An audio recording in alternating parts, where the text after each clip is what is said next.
I need you to listen very carefully to what I'm about to tell you. Because this isn't just another maritime mystery. This is a murder case. And the killers are still free. August 30th, 2012, 2:47 a.m. A Filipino chef named Cesar Llanto walks onto the deck of a massive coal carrier called the MV Sage Sagittarius. He's approaching the end of his shift. In a few hours, the ship will dock in Newcastle, Australia. He's probably thinking about calling his family. Maybe he's planning what he'll eat for breakfast. He never makes it back inside. By 3:15 a.m., Cesar Llanto has vanished. No distress call. No man overboard alarm. No witnesses. Just ... gone. Swallowed by the coral sea off the coast of Cairn. But here is where this story turns from tragedy into nightmare. 15 days later, while the ship is docked in Newcastle, Australia, the chief engineer, Hector Collado, Cesar's best friend, falls to his death from the deck. His body is found on the wharf below, broken on the concrete. You might be thinking, okay, 2 accidents. Tragic. But these things happen at sea. Except they're not accidents. 6 weeks after Cesar disappeared, a Japanese superintendent named Kasaku Manja sent to investigate the first 2 deaths is found dead in his cabin. Apparent suicide.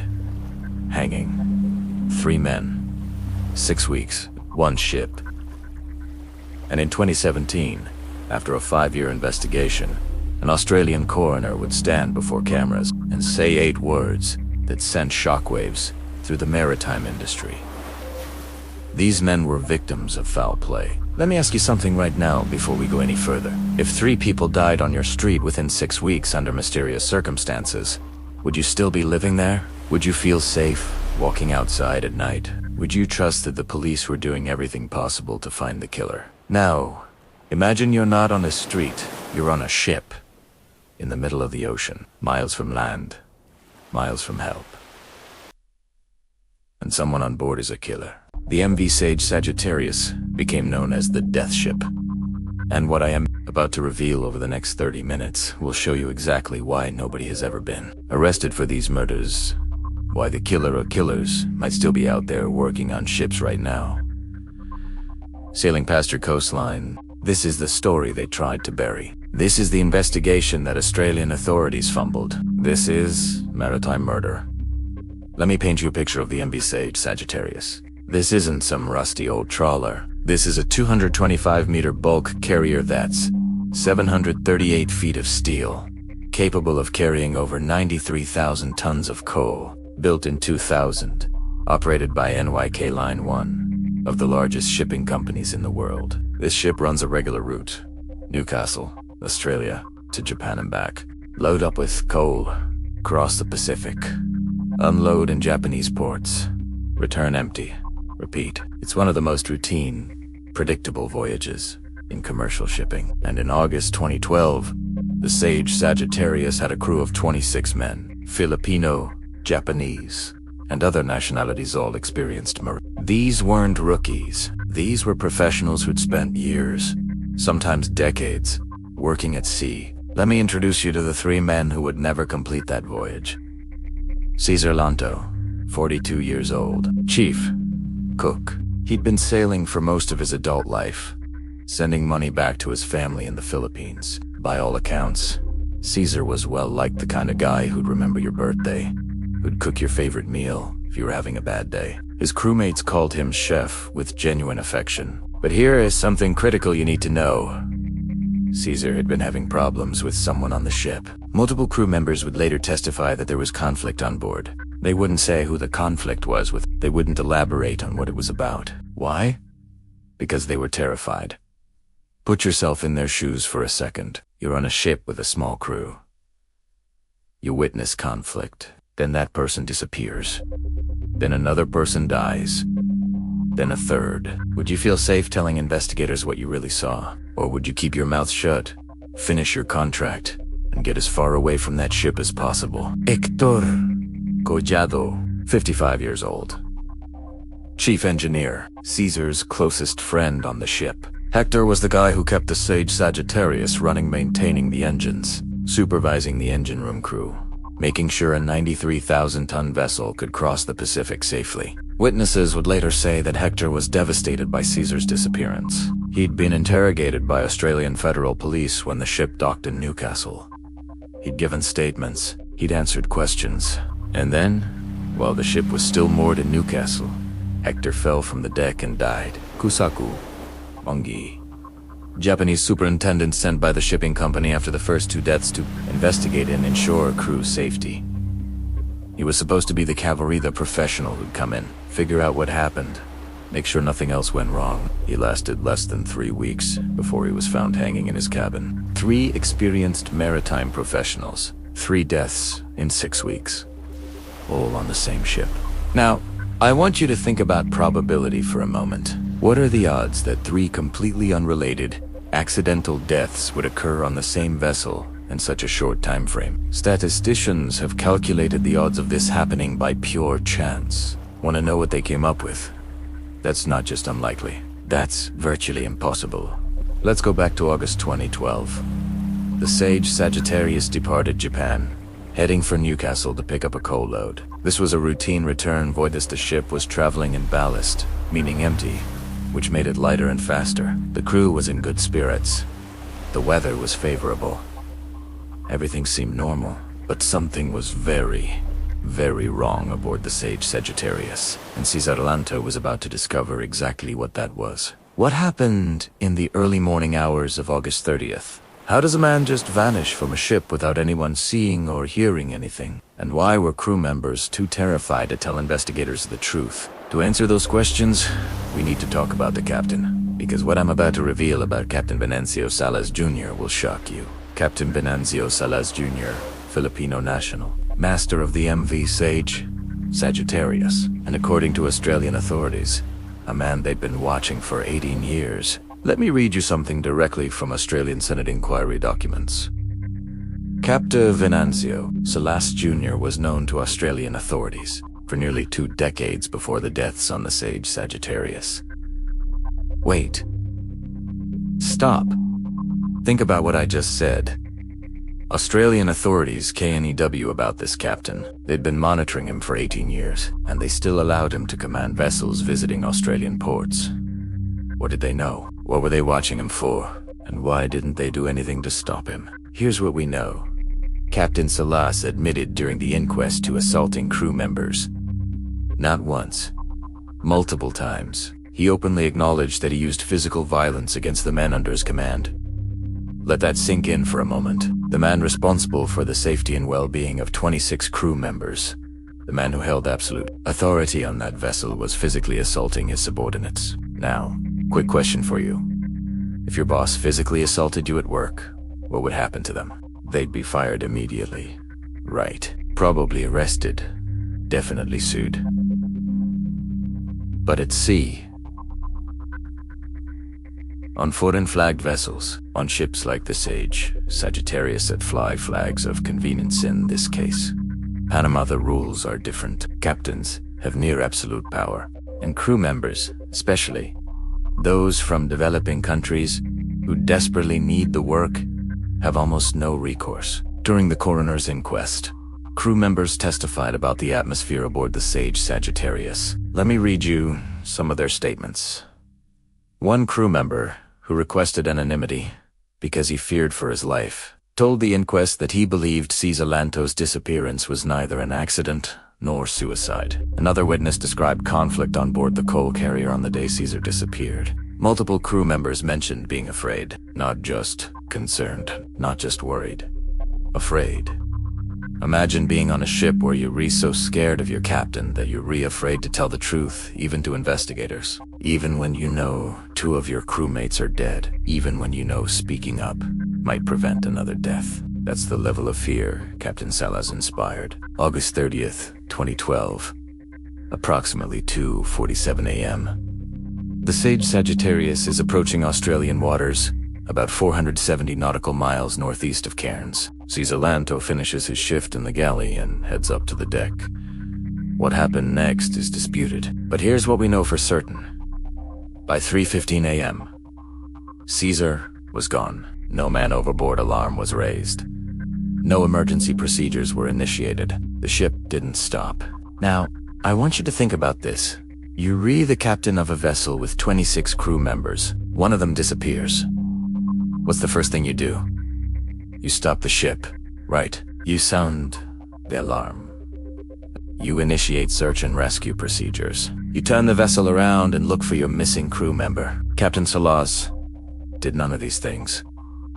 According to testimony, the captain claimed he didn't realize Cesar was missing for hours. By the time a search was initiated, the Sage Sagittarius had traveled dozens of miles from where Cesar allegedly went overboard. If Cesar had fallen accidentally, if he'd slipped, if he'd tripped and he'd been wearing a life jacket, he might have survived for hours. In those waters, the Coral Sea in August isn't freezing. A man in decent physical condition could last.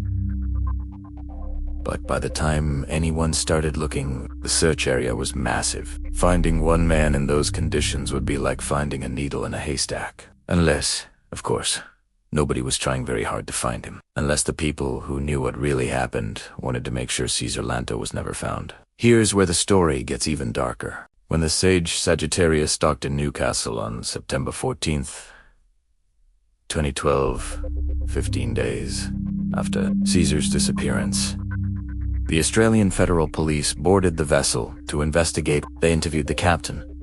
They interviewed crew members. They examined the ship. And then Hector Collado, Cesar's best friend and the chief engineer, fell to his death from the deck while the ship was moored. Hector Collado, 55, was killed while the vessel was docked in Newcastle, just 2 weeks after his friend Cesar disappeared. So let me ask you, do you think it is a coincidence that the man who was probably Cesar's closest confidant, the man who might have known what really happened, died right after police started investigating? Or do you think someone wanted to make sure Hector could never testify about what he knew? The shipping company, Hakuma Steamship, was in panic mode. 2 deaths, federal police involvement, media attention. This was becoming a nightmare for them. So they sent in Kasaku Mangian, experienced Japanese superintendents, to investigate internally and make sure the crew was safe. Kasaku Mangi boarded the Sage Sagittarius in late September 2012. His job was to interview crew members, assess safety protocols, and report back to the company. On October 24, 2012, less than 3 weeks after arriving on the vessel Kasaku, Mangi became the 3rd death on the Newcastle coal ship. He was found hanging in his cabin, ruled a suicide. 3 men. 6 weeks, all dead, and the Australian Federal Police still hadn't arrested anyone. Now we get to the most damning piece of evidence in this entire case, and it's what convinced the coroner that these weren't accidents. Every modern commercial vessel is equipped with something called a VDR, Voyage Data Recorder. Think of it like an airplane's black box. It records audio from the bridge, radar data, engine information, GPS coordinates, everything happening on the ship. If Cesar Llanto really just fell overboard accidentally, the VDR would show exactly what happened. It would have timestamps, audio recordings, maybe even communications about the incident. Want to know what investigators found when they examined the Sage Sagittarius's VDR? Captain Salas claimed he didn't remember turning the VDR off, the Voyage Data Recorder. One piece of equipment that would prove whether these were accidents or something more sinister had been deliberately shut off during the time period when Cesar disappeared. Let me ask you something. Have you ever accidentally turned off something really important at exactly the moment when you dewanted recording? Like, have you ever accidentally disabled your home security camera right before your house was robbed? No, neither have I, because that doesn't happen by accident. When confronted about this during the inquest, Captain Salas played dumb. He claimed he didn't remember shutting it off. He suggested maybe there was a malfunction. He offered a dozen different excuses. But investigators weren't buying it, because here's what they discovered. The VDR didn't just malfunction. It was deliberately disabled. Someone who knew how to operate that system had intentionally turned it off, and there were only a handful of people on that ship with the knowledge and access to do that. Captain Salas was one of them. The Australian coroner spent 2 years analyzing every piece of evidence. They brought in maritime experts. They consulted with naval architects. They interviewed dozens of witnesses. And in May 2017, Deputy Coroner Dermot Crews delivered his findings. Cesar Llanto and Hector Collado were victims of foul play. They were killed by one or more assailants. Not accidents, not suicides. Murder. Let me read you directly from the coroner's report findings, because this is absolutely critical. The coroner found that it was more probable than not that Cesar Llanto did not fall overboard accidentally, and that his disappearance was the result of foul play. Regarding Hector Collado, the coroner found that he did not fall accidentally from the deck, and that his death was also the result of foul play. 2 men murdered on an Australian visiting vessel with multiple witnesses, with a captain who had a history of violence, with a VDR that was mysteriously disabled at the exact moment it would have recorded evidence. And you want to know the most infuriating part of this entire story? Nobody has ever been arrested. Nobody has been charged. Captain Salas finished his contract, left a SEEP, and continues working in the maritime industry to this day. How does that make you feel? Knowing that there's a captain out there right now who was on board when 2 men were murdered, who had the means and opportunity to commit those murders, who disabled the recording equipment that would have proven what happened, and he's still commanding vessels, still sailing, still in charge of crews. Does that seem like justice to you? Comment below, because I want to know if I'm the only one who thinks this is absolutely insane. Now, about Kasaku Manjitha, Japanese superintendent, who was the 3rd to die. His death was officially ruled a suicide, and the coroner's inquest didn't include his case in the foul play findings. But let me ask you something. If you were sent to investigate 2 suspicious deaths on a ship, and you started uncovering evidence that pointed to murder, and then you committed suicide before you could file your report, would your death really be a suicide? Or would it be someone making sure you never talked? The managing director of Hakuma Steamship, the company that managed the Sage Sagittarius, told media that they left the investigation of the mysterious 3 deaths to the police and claimed the company was unqualified to investigate. That is corporate speak for, we do want to know what happened because knowing would make us liable. This is what happens when profit matters more than people, when ships fly flags of convenience to avoid regulations, when companies prioritize keeping vessels running over protecting crew members. 3 men died, and the company's response was essentially, not our problem, ask the police. But the crew members who survived, they knew exactly whose problem it was, and what they told investigators when they finally felt safe enough to talk would paint a picture of life aboard the Sage Sagittarius that would shock the world. The coroner's inquest lasted 4 weeks. Crew members were brought in one by one to testify about what they witnessed aboard the Sage Sagittarius, and slowly, painfully, a picture emerged of a ship where fear was the norm. One crew member testified about the conflict that had been brewing on the ship for weeks. He would unsay exactly what the conflict was about, probably because he was still terrified of retaliation, but he made it clear that tensions were high. Another witness described seeing Cesar Llanto looking worried in the days before he disappeared. Cesar had apparently confided in a few people that he was having problems with someone on board. Now, think about this from Cesar's perspective for a moment. You're a chef on a ship. You're stuck in the middle of the ocean with 25 other people. You can't just quit and walk away. You can't call the police.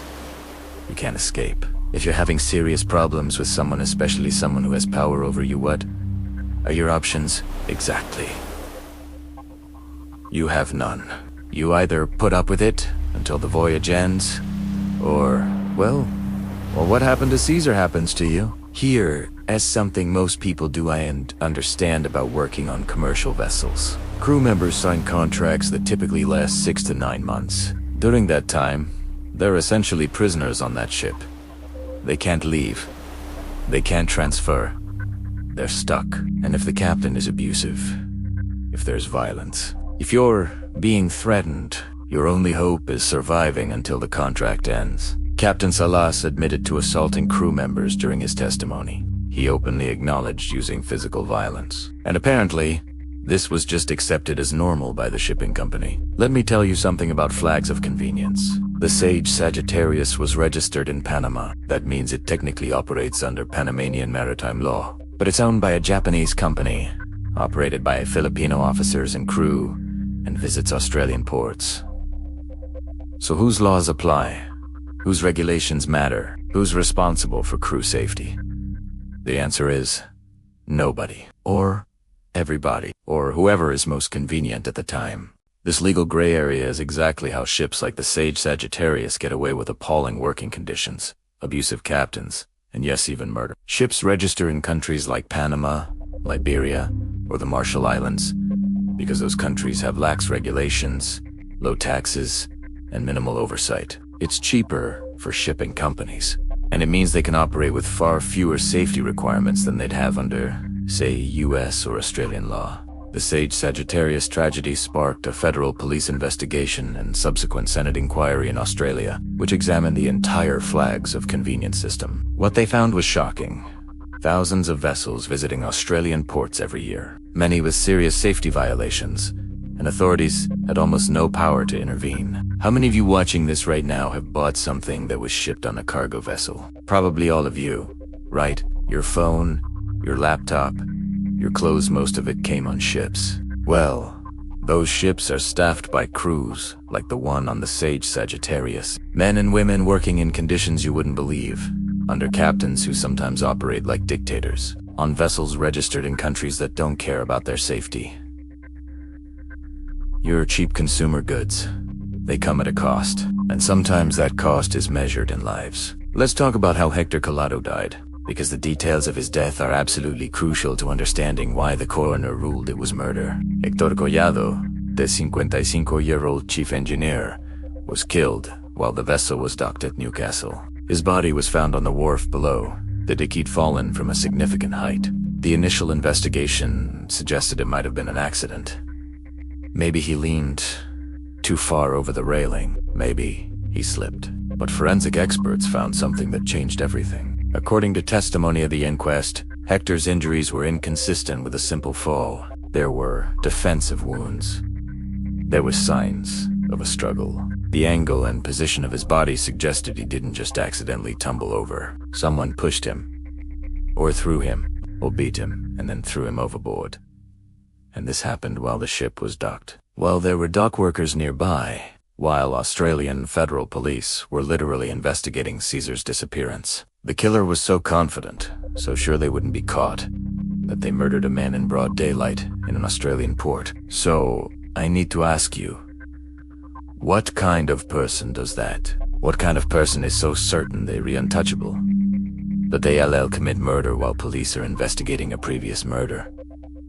Answer. Someone who's done it before. Someone who knows the system protects them. Someone who understands that on ships flying flags of convenience, captains can get away with almost anything. After Hector's death, the Australian Federal Police escalated their investigation. They treated the ship as a crime scene. They interviewed everyone again. They examined every inch of the vessel. And then Kasaku Mangiarai, the Japanese superintendent who was supposed to help with the investigation and ensure crew safety. Kasaku's death is the one that bothers me the most, because unlike Cesar and Hector, who were regular crew members, Kasaku was specifically sent to investigate. He was educated. He was experienced. He had the authority and backing of the shipping company. And within 3 weeks, he was dead. Now, I'm not saying Kasaku was murdered. The coroner ruled his death a suicide, and I'm not going to contradict an official finding without evidence. But let me lay out some facts, and you can draw your own conclusions. Kasaku arrived on the ship to investigate 2 suspicious deaths. He had full access to crew interviews, ship records, and the captain's logs. He was gathering evidence that could potentially implicate specific individuals. He died before filing his final report. His death meant that whatever he discovered died with him. Does that sound like a coincidence to you? Or does that sound like someone made sure Kasaku never finished his investigation? Comment below. Tell me what you think really happened to Kasaku Manji, because I have my theories, and I'm betting some of you do too. May 31st, 2017. Nearly 5 years after the deaths, Deputy Coroner Dermot Crews stands before media and delivers his findings. Cesar Llanto and Hector Collado were victims of foul play. They were killed by one or more assailants aboard the MV Sage Sagittarius. Those words should have triggered murder. Investigations, international arrest warrants, prosecutions, justice. Want to know what actually happened? Nothing. Absolutely nothing. No arrests. No charges. No prosecutions. The coroner's report was filed. The families were told we did our best. And the case essentially went cold. How is that possible? How does a government coroner officially declare that 2 men were murdered, and then law enforcement just does nothing? I'll tell you how. Jurisdiction nightmares, flags of convenience, and a system designed to protect shipping companies instead of crew members. The Sage Sagittarius was registered in Panama. It was owned by a Japanese company. The crew was Filipino. The deaths occurred in international waters and in Australian territory. So, who has jurisdiction to prosecute? Panama. They don't care, they're a flag of convenience country. Japan. The deaths didn't occur on Japanese soil or involve Japanese victims. Australia. They investigated, but the suspects left the country before charges could be filed. The Philippines. They don't have jurisdiction over crimes that occurred outside their territory. See. The problem, the killer falls through every crack in the international legal system. The triple unexplained deaths sparked a federal police investigation and subsequent Senate inquiry into flags of convenience. Australian lawmakers spent months examining the issue, hearing testimony, reviewing evidence. Their final report made dozens of recommendations. Stricter vetting of foreign-flagged vessels, better oversight of crew working conditions, enhanced investigative powers for Australian authorities, requirements for better recording equipment on vessels, protections for whistleblowers who report abuse. The federal government effectively dismissed all of the Senate inquiry as recommendations. Let me say that again. The government conducted a massive inquiry. They identified systemic problems. They proposed solutions, and then they decided to do ... nothing. Why? Because implementing those recommendations would be expensive. It would require international cooperation. It would upset shipping companies who contribute significantly to the economy. In other words, profit won. Again, Cesar Llanto's family in the Philippines waited 5 years for answers. They attended hearings via video link. They provided victim impact statements. They begged for justice. Hector Collado's family did the same. They wanted to know who killed their father, their husband, their brother. And what did they get? A coroner's report that confirmed their loved ones were murdered, and absolutely no justice whatsoever. 5 years after the deaths, a local Australian newspaper ran the headline, "No justice for the dead." That headline perfectly captured how these families felt and probably still feel today. Imagine losing someone you love, knowing they were murdered, having an official government investigation confirm they were murdered, and then watching as absolutely no one is held accountable. That's not just a failure of justice. That's a betrayal. I want you to think about someone you love, your parent, your sibling, your child, your best friend. Now imagine they take a job on a ship, and then imagine they're murdered, and the killer just walks away, lives their life, maybe even kills again. How would that feel? What would you do? Would you accept sorry, jurisdiction issues as an answer? The families of the Sage Sagittarius victims didn't accept it, and they're still fighting for justice today. So where's Captain Venancio Salas Jr. today? He's in prison. He's banned from maritime work. Is he at least under surveillance? Captain Salas returned to Australia on another bulk carrier, the Cyprus Sea. In 2016, 4 years after the deaths, he was still working as a ship's master, still commanding vessels, still visiting Australian ports. Australian authorities questioned him again when he arrived. He testified at the coroner's inquest, and then he sailed away, back to sea, back to work. A man who admitted to assaulting crew members. A man who was in command when 3 people died under highly suspicious circumstances. A man whose VDR was mysteriously turned off during a crucial time period. And he's still working, still commanding ships, still responsible for crews, still potentially dangerous. How is that acceptable?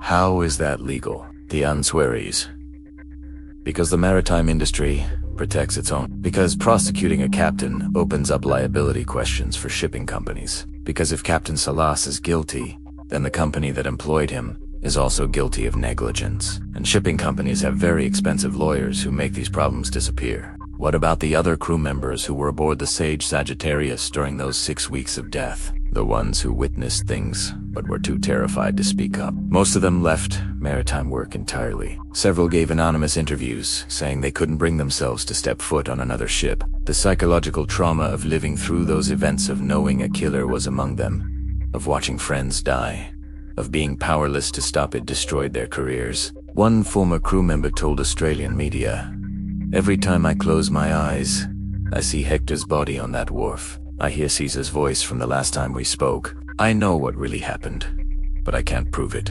And I'm terrified that if I say too much, I'll be next." Think about living with that for the rest of your life, knowing the truth about a murder but being too afraid to speak it. Watching a killer walk free because you're scared they'll come for you next. That's the reality for multiple crew members from the Sage Sagittarius. They're living witnesses to murder, trapped in silence by fear. After the coroner's findings were released, the International Maritime Organization issued new guidelines about crew safety and violence prevention aboard vessels. Several countries strengthened their port state control inspections. But here's the thing about guidelines. They're not laws, they're recommendations, suggestions, and shipping companies can ignore them without penalty. According to maritime safety organizations, there are an estimated 50 to 100 suspicious deaths aboard commercial vessels every year. Most are ruled accidents or suicides without thorough investigation. Most occur on ships flying flags of convenience. Most victims are crew members from developing countries with limited legal resources. And most killers are never caught. So here's what I need to know from you. How many deaths is acceptable? How many maritime workers need to be murdered before we actually reform this broken system? 10, 50, 100 per year, or is any number greater than 0? Already too many. Comment your answer, because I want to know if I am the only one who thinks this is a crisis that is being deliberately ignored. NIK Line, the company that operated the Sage Sagittarius, released a brief statement after the coroner's findings. They expressed its sympathy for the families and said they take crew safety very seriously. But when pressed about specific changes they'd implemented, about whether they'd reviewed Captain Salas's employment history, about what safeguards they'd put in place to prevent future incidents, they declined to comment further. That's corporate speak for, "We're sorry this is bad PR, but we're not changing anything." And that's why this case haunts me. That's why I spend weeks researching every detail. That's why I making this video, even though it might get suppressed by YouTube's algorithm, because it exposes things powerful companies want exposed. Because Cesar Llanto, Hector Collado, and Kasako Munji deserve better than to be forgotten. They deserve better than to have their murders dismissed as unfortunate incidents. They deserve justice. And the only way they're going to get it is if people like you people watching this video refuse to let their stories die. We're near the end now, but I need to address the questions that still keep investigators and the families awake at night. Question number 1. What really happened to Cesar Llanto? Did he fall overboard accidentally? Unlikely. He was an experienced seaman who knew ship safety protocols. Did he jump? The coroner found no evidence of depression or suicidal ideation. Was opposite. The timing of the VDR being disabled suggests someone didn't want evidence of what happened. Here's what I think happened. Cesar had a confrontation with someone in authority. That confrontation escalated, and that person decided Cesar knew too much, or was too much of a threat to keep alive. Can I prove that? No. But given everything we know, the disabled VDR, the captain's history of violence, the atmosphere of fear aboard the ship, it's the only explanation that makes sense. Question number 2. Why did Hector Collado really die? The coroner found foul play. The forensic evidence showed signs of a struggle. Hector fell to his death while docked in an Australian port. Here's what I believe. Hector knew what happened to Cesar. He was Cesar's closest friend. He was the chief engineer with access to ship systems and records. He'd been questioned by Australian federal police, and someone needed to make sure Hector never testified about what he knew. Do you think Hector's death was meant as a warning? A message to other crew members? This is what happens if you talk.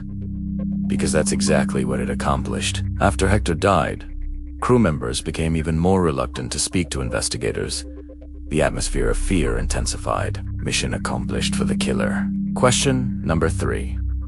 Did Kosaku Mangi really commit suicide? The official ruling says yes, but let me present some troubling facts.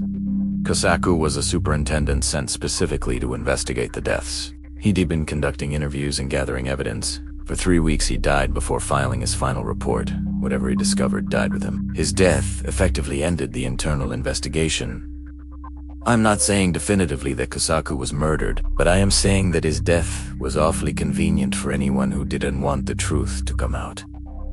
Suicide, maybe, but given the circumstances, given the timing, given what was at stake. Question number 4. Why hasn't anyone been arrested? This is the question that frustrates me most. A coroner officially declared 2 murders occurred. They identified the ship, the time period, the suspects. They had witness testimony, forensic evidence, and clear motive. So why no arrest? The brutal truth is that the international maritime legal system is designed to protect shipping companies, not prosecute criminals. Jurisdictional complications, flags of convenience, and corporate legal teams create a nearly impenetrable shield. To successfully prosecute Captain Salazar, anyone else aboard the Sage Sagittarius would require cooperation between multiple countries, extradition agreements, sufficient evidence that survives chain of custody challenges across international borders, witnesses willing to testify. Despite fear of retaliation, prosecutors willing to take on expensive, complicated cases with uncertain outcomes. It's not impossible, but it's hard enough that authorities decided it wasn't worth the effort. And that's the real tragedy here. Not that 3 men died, though. That's horrific. But that the system is so broken, so corrupted by corporate interests and legal complexity, that murderers can literally sail away into the sunset. Question number 5. Could it happen again? Yes. Absolutely yes. Because nothing has fundamentally changed. Ships still fly flags of convenience. Captains still have near absolute authority. Crew members still fear retaliation. Companies still prioritize profit over safety. And the international legal system still protects killers. Right now, right this moment, there are probably ships sailing past your coastline where abuse is happening. Where violence is the norm. Where crew members are terrified and have nowhere to turn. The Sage Sagittarius isn't an anomaly. It's a symptom of a diseased system. So let me ask you one last time. What are you going to do about it? Are you going to watch this video? Think, wow, that's terrible, and then move on with your life? Or are you going to share this story? Are you going to demand reform? Are you going to contact your representatives and say this is unacceptable? The families of Cesar Llanto and Hector Collado can't get justice alone. They need you. They need all of us to care enough to demand change. We've reached the end, but before you click away, before you move to the next video, I need 2 more minutes of your time, because what you do in the next 120 seconds could literally save lives. The MV Sage Sagittarius is still sailing. Under a different name, ships get renamed all the time to escape bad publicity. But that same vessel, the one where 3 men died, is still out there carrying cargo, visiting ports, operating as if nothing ever happened. And Captain Venancio Salas Jr., as far as anyone knows, he's still working in maritime transport. Maybe he's reformed. Maybe he's learned his lesson. Or maybe he is still the same violent captain who assaulted his crew and was present when 3 men died under suspicious circumstances. We don't know, because nobody's tracking him. Nobody's monitoring him. Nobody's protecting the crews who might serve under him. Here's what I need you to do right now. First, hit that like button. Every like pushes this video to more people. More views means more awareness. More awareness means more pressure on authorities to reopen this case. Your click literally matters. Second, subscribe and hit the bell icon, because next week I am releasing something explosive. An interview with a former crew member from the Sage Sagittarius who has never spoken publicly before. Someone who witnessed things that night. Someone who knows secrets that could break this case wide open. YouTube might try to suppress that video. Maritime companies might try to get it taken down, which is exactly why you need to be notified the second it goes live. Third, comment below with one of three things. If you work in maritime industries, tell me what safety issues you see that authorities ignore. If you know anything about the Sage Sagittarius case, share it anonymously if needed if you're just a concerned citizen. Type justice for Cesar and Hector so the families know people remember now. If the Sage Sagittarius story shocked you, what I'm investigating next will absolutely blow your mind. December 2019. The MV Gulf Sky, a massive cargo ship with 28 crew members, is hijacked by its own crew in a mutiny off the coast of the United Arab Emirates. The ship disappears for months. When it's finally found abandoned off the coast of Africa, the crew has vanished. There's evidence of violence aboard, and the ship's cargo of valuable equipment is gone. But here's the twist. UAE authorities claim the crew were trafficking the ship. The crew's families claim they were fighting back against abusive conditions. And someone, either the crew or the people hunting them, committed acts that investigators are calling piracy and possible murder. That video drops next Tuesday at 3 p.m. Eastern. Set your reminder because this one involves international Interpol investigations and secrets that multiple governments don't want revealed. Beyond just watching videos, here is how you can make actual change. International Transport Workers Federation, ITF. They advocate for maritime workers' rights. Link in the description. They need donations, volunteers, and people willing to pressure governments for reform. Mission to seafarers.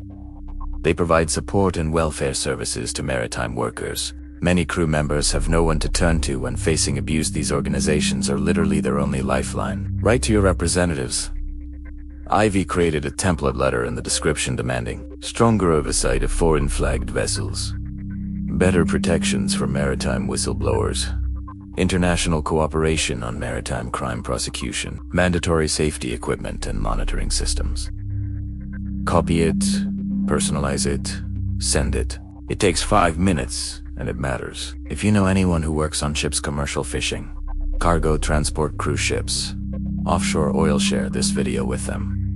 They need to know their rights. They need to know they're not alone. They need to know that people on shore actually care about what happens to them. And if you've ever worked maritime and have stories about unsafe conditions, abusive captains, or suspicious incidents, contact me. My email is in the description. I protect sources. I keep identities confidential. And I'm building a database of maritime safety violations that I'm going to expose one case at a time. Look, I know you're busy. I know you've got a million other things competing for your attention. But 3 men died on the Sage Sagittarius. 3 families were destroyed. And the people responsible have faced 0 consequences. If we don't care, if we don't speak up, then we're complicit in the next tragedy. Because there will be a next tragedy. Ships are sailing right now where violence is happening, where crew members are suffering, where the next Cesar Llanto is wondering if he'll survive his contract. So I'll ask you one last time. Are you just a viewer, or are you part of the solution?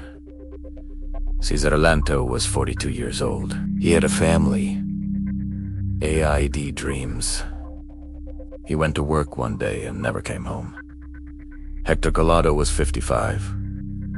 Chief engineer, Cesar's best friend. He died trying to seek justice for his friend. Kasakumangi was sent to help, to investigate, to protect the remaining crew. And he died before he could reveal what he discovered. They can't speak anymore, but we can speak for them. We can demand justice. We can refuse to forget. And maybe if enough of us care, if enough of us raise our voices, if enough of us demand change, the next maritime worker in danger will be saved. The next abusive captain will be stopped. The next family won't have to bury their loved one without answers. I'm twisted, grim and viled. This was the story of the death ship, the MV Sage Sagittarius, where 3 men died, and nobody has been held accountable. Don't let this story die with them. Share it. Talk about it. Demand justice. I'll see you in the depths next Tuesday, and trust me, you won't want to miss what I've uncovered about the Gulf Sky Mutiny. The truth waits for no one, and neither should justice. Subscribe for Maritime Mystery Investigations.